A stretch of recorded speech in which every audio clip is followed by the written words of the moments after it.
कीर्तन 36 पातकांचे कोठेपण देवाची दयाळाय। नष्ट्या मनशाच्या काळजांत पाताक उलयता, ताच्या दोळ्या मुखार देवाची भिरांत ना।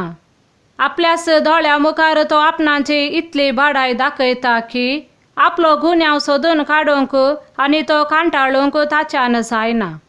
ताच्या तोंडांतली उतरां कोठी आनी फटकिरी, शाणेपणाची साल आनी बऱ्यो करण्यो ताणें सांडल्यात।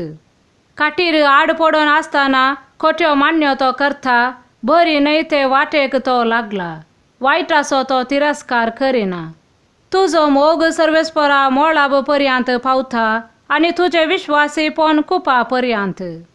तुजे नितीवंतपण भोव उंच पर्वता सारकें, तुजे न्याय निर्णय समदिरा सारके गुंड।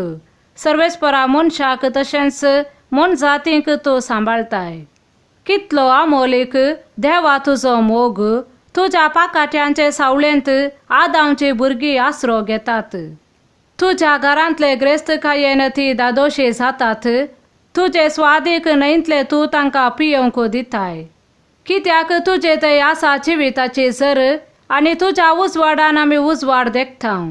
तुका वळखतात तांकां तुजो विश्वासी मोग दाखय, प्रामाणीक काळजाच्या मनशांक तुजे थारान दी। गर्विश्ट मनशांच्या पांयां पोंदा हांव पडना जावं, नष्ट्या मनशांचो हात म्हाका भायर धांवडायना जावं। पोळे वायट करतले मनीस सरपटून पडल्यात, धरणीर तांकां शेवटिल्यात आनी परतून केदींच उठोंक तांच्यान जावचें ना। आमेन।